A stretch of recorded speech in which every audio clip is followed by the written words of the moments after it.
लोकसभा चुनाव की वोटिंग में आज का दिन सबसे अहम माना जा रहा है। 5वें चरण की वोटिंग में आज 121 सीटों पर मतदान होना है। सबसे अहम दिन इसलिए क्योंकि आज सबसे ज्यादा 121 सीटों पर मतदान होना है 5वें चरण में।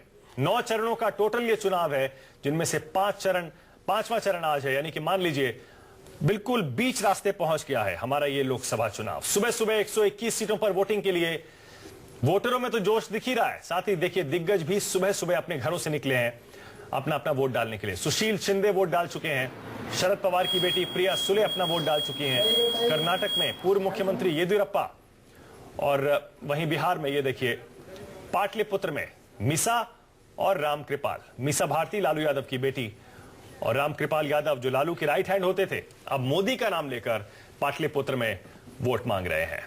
मीसा सुबह सुबह नाराज दिखी थी जब पोलिंग बूथ पर पहुंची वहां के अरेंजमेंट से, लेकिन रामकृपाल यादव अपनी जीत को लेकर आश्वस्त दिख रहे हैं। क्या कहा रामकृपाल यादव ने, सुनिए। इसके बीजेपी कैंडिडेट रामकृपाल यादव जी बात करते हैं। क्या लग रहा है, इतने दिनों के बाद आज पहली बार आपने 32 साल के पॉलिटिकल करियर में बीजेपी के पक्ष में मतदान किया है, क्या कहेंगे, क्या माहौल है? माहौल अच्छा है। भारतीय जनता पार्टी की तरफ लोग देख रहे हैं, विश्वास जगा है भारतीय जनता पार्टी की देश की मजबूती के लिए, देश की एकता के लिए, देश को आगे ले जाने के लिए।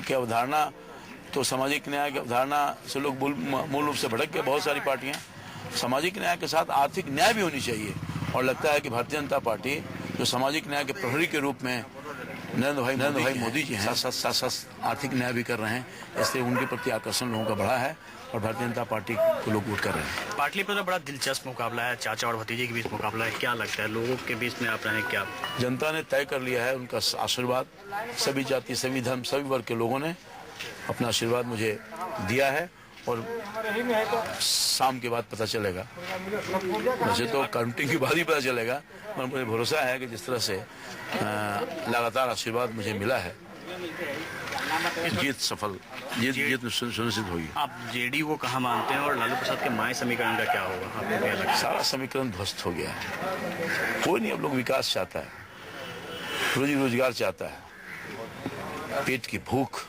बड़ी भूख होती है, इसलिए मैं समझता हूँ कि सारे समीकरण टूट गए हैं। अब एक नया विश्वास और आस्था भारतीय जनता पार्टी के, नरेंद्र भाई के प्रति, के मोदी के प्रति है, और सब लोग अट्रैक्ट होकर के अपना समर्थन, आशीर्वाद भारतीय जनता पार्टी को दे रहे हैं और मुझे दे रहे हैं। ये तो बीजेपी कैंडिडेट रामकृपाल यादव जी का कहना है कि इस पर सारे समीकरण ध्वस्त हो गए हैं और विकास के नाम पर वोट देने के लिए आगे आए हैं। कैमरामैन सनी के साथ अमिताभ ओझा, पटना, News 24।